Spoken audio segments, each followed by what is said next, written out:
Meanwhile, at the Smash House.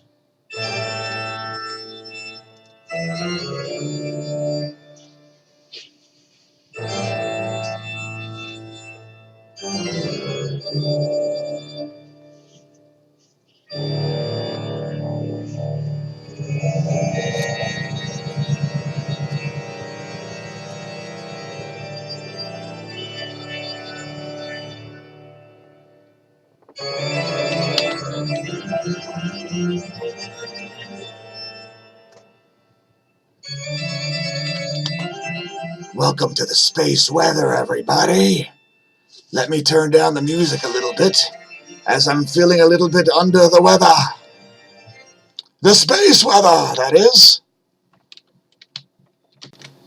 Now let's look at the sun in 171 angstroms. We see all sorts of filamentary activity. We see an increase in the magnetic environment. Some activity associated with the North Solar Pole, as well as some activity in this filament over here, swirling like a tornado of death. This plage down here is not a sunspot, and there's more magnetic activity to be shown. Here's some more, and we see an uptick in solar activity in general, as we are at that solar flux of 70 solar flux units on the 10.7 centimeter radio flux. Please leave a comment if you enjoy my costume consisting of nothing more than a jack-o'-lantern Halloween hat. Let me know if it's scaring you. My glasses seem to be crooked again.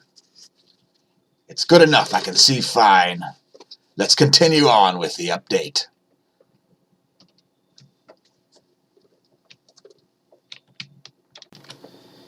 And next we'll look at the NASA GOES X-ray imager. My voice is a little gruff today, I apologize. I think I may have developed some sort of a respiratory condition, perhaps caused by cosmic rays. There's the X-ray environment, and you can see some X-rays very up high by the North Pole, near the end. Right there, as well as very far south, down here near the western limb. Let's look at some more data before we are old and bags of bones. First, let's talk about funding the channel. Were you aware that Google is a huge scam and pays us absolutely nothing for these videos? Well, it's true. If you think Google pays us, well, sorry to say, Google pays us nothing. So support us via PayPal, and thanks for our recent donation. And thanks to all our new viewers for sharing the content on your social media, etc. You can also support us via Hemp Lucid. Reduce the inflammation in your life. And please excuse me, I'm afraid I'm going to have to adjust my glasses. Alright, that's much better. I decided to lose the hat altogether.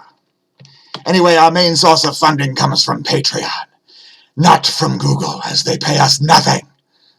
So please support us via Patreon, receive updates before anybody else, and don't have yourself turned into a bag of bones when the plasma comes a-knocking. Next we'll look at the GOES X-ray flux, which is completely flatlined. And please excuse me, folks, I'm going to have to step away for a bathroom break.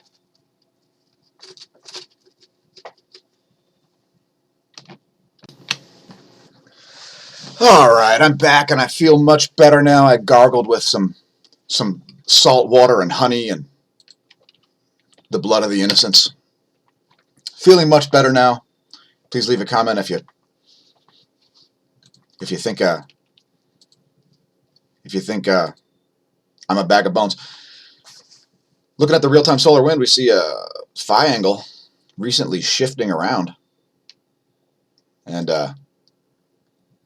slight uptick in the solar wind density there, 12.56 kilometers per second.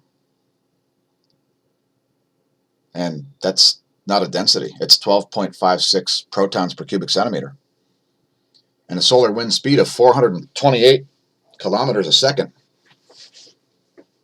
So we saw, this looks like the beginning of a coronal hole wind stream, folks. Got to a pretty high density there, although the solar wind speed hasn't gotten over 450 here. So that's something to look at throughout the day. Could be seeing an uptick to come here in the solar wind speed, or it could be a complete dud. No way to know except to watch that solar wind. We did see the density drop off precipitously here just before it came back up.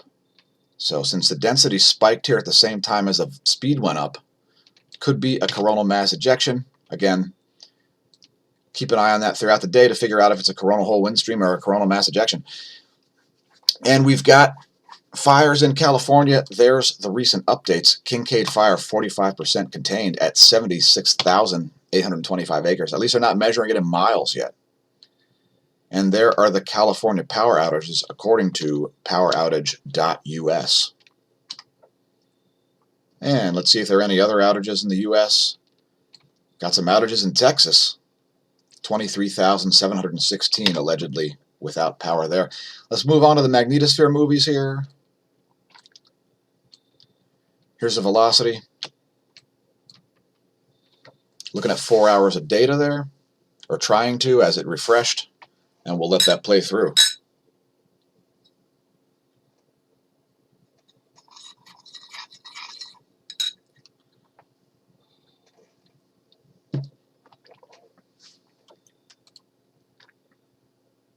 We see some minor striations in the velocity there.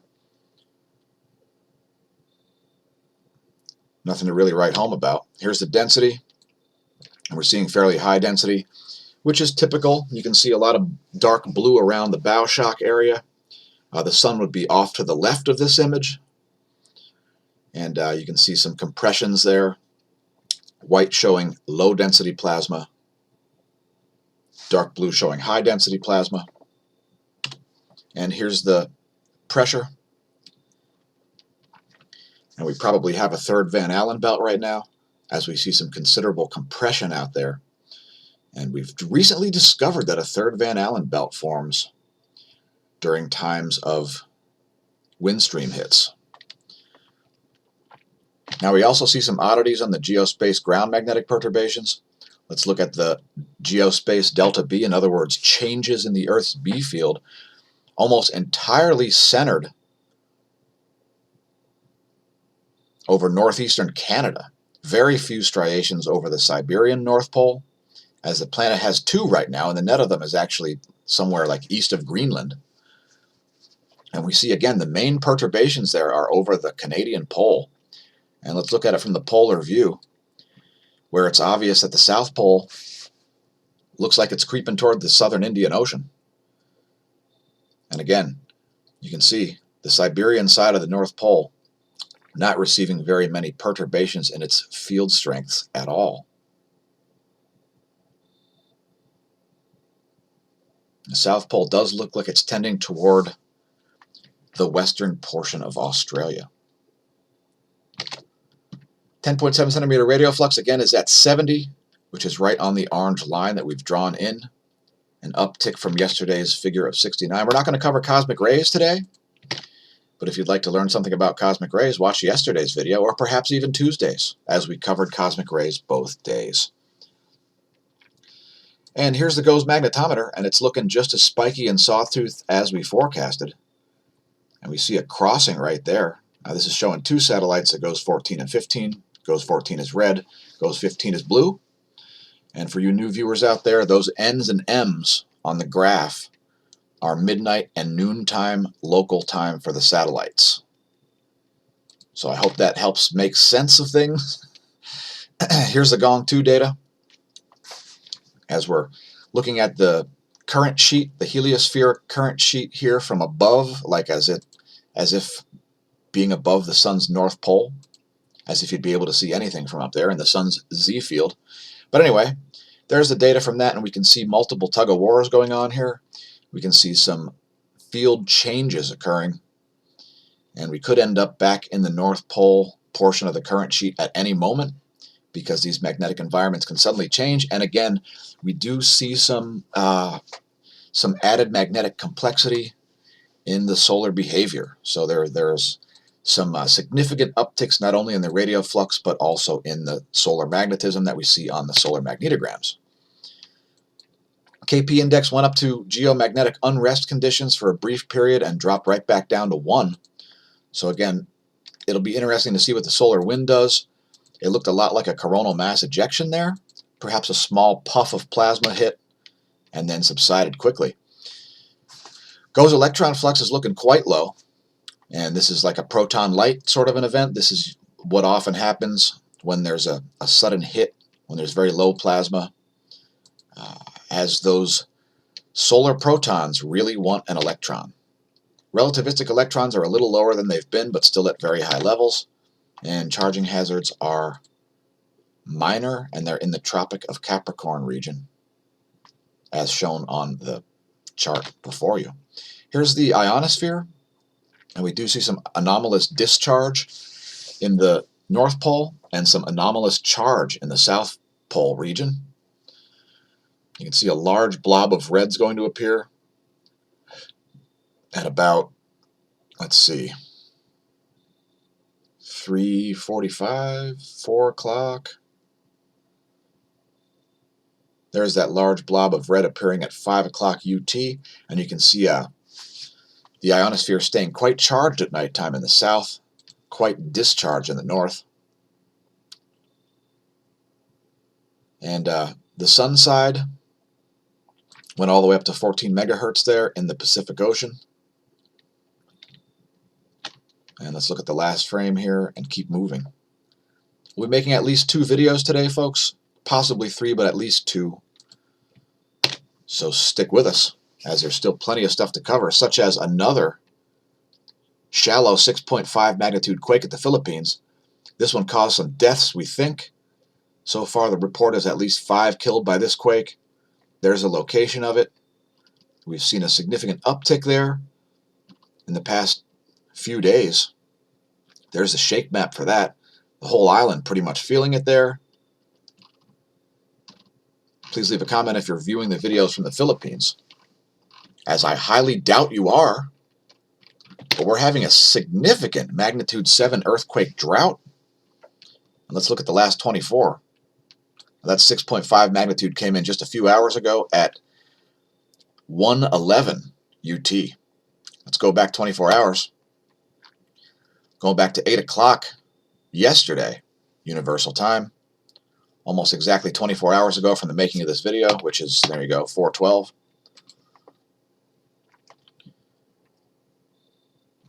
Next is a 4.0 at Alaska out in the Aleutians, possibly magmatic motion. We've seen some volcanism going on out there also.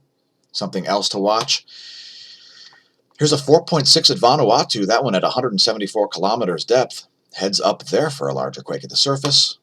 Here's a quake at Chile. Western South America is still my favorite spot for the end of the 7 magnitude quake, as we've seen the most deep quakes there of any place else. 7 magnitude earthquake droughts always end in 7 magnitude earthquakes or more. So if you're in an earthquake prone zone and you know who you are and where you are, please have a plan. Be prepared for which buildings may crumble if you try to evacuate yours. Anyway, that deep quake at Chile could portend a larger quake at the surface. Here's another one not too far away at Peru, that one at 204 kilometers and a 4.6 magnitude. Here's a 4.4 at the Philippines. Looks like it's north of where that other quake was. Perhaps a foreshock. Here's a 5.4 at Indonesia. So a little uptick in quakes and still no 7 magnitude quakes, folks. Pretty freaky, as we were many weeks overdue for a 7+ magnitude quake. And here we have a very odd quake in Central Africa, a 5.3 magnitude in Congo. Could have likely caused damage, as those buildings are probably not built particularly earthquake-proof. Here's a 4.4 at Indonesia. And a 4.6 at Indonesia coming in at 2259 UT. That one at 423 kilometers. Here's a 5.0 at the Solomon Islands, followed by a 4.1 at 190 kilometers depth in the Atacama Desert there in Chile. There's that 6.5 quake at the Philippines. We won't zoom in. We'll just keep moving on. Here's a 600+ kilometer deep quake at Fiji, south of the Fijian island there. 618 kilometers depth. Jeez, that is a deep quake. If that occurred at the surface, that would be nearly a 7 magnitude right there. And we see a 4.6 at the Philippines and a 4.2 at Papua New Guinea. Please have an earthquake plan if you're in a prone zone. Be an asset, not a liability in the event of a disaster. If you're in a disaster and you're wondering when the cavalry will show up, it's probably because you're the cavalry. Here's the pressure maps on windy.com. We'll let this advance about 1 day from when the video shot. If you see anomalous low pressure zones doing weird things like moving from east to west instead of west to east, could be an indication you're going to get a quake. Or if you see a pressure zone suddenly change direction and skirt a plate boundary, things like that are also earthquake risk factors. Strong anticyclone still off the west coast of Oregon area. Excuse me. As California burns. And let's look at other things that are burning things. Volcanoes. So far on Halloween, we see Mount Aso producing a 6,000-foot ash plume. Sakurajima is exploding. 11,000-foot ash plume there. Mount Tokono, continuous emissions, 8,000-foot plume there. New emissions from Sangay, new emissions from Reventador. Sabancaya still exploding. Probably the most active volcano on Earth there over the past 6 months. 27,000-foot ash plume there. Copahu exploding. 11,000-foot plume there. And Nevados de Chilean exploding. 14,000-foot plume there. Please do not attempt to hopscotch on the slopes of Nevados de Chilean. It could end badly. Here's where stuff is in the solar system. And there's where things will be on the 7th of November as Mercury is rushing up and Jupiter is creeping up on Saturn for a conjunction. Here's where things are above my head, more or less. Let's refresh. It's 4:16. Do you know where your constellations are? No? Well, check out in-the-sky.org. Go up here to charts, click on all sky charts, put in your location, and you can even animate the map. If you're wondering when Deneb will set, it's in like half an hour. And then 2 hours later, it will rise again, spraying cosmic rays right across the horizon and circling Polaris constantly the farther north you get. You don't have to go too far north to the point where Cygnus never sets. Let's not get into that anymore in depth. Lightningmaps.org, next time you hear thunder, it could save your bacon. And it looks like Louisiana, Mississippi, getting hit again.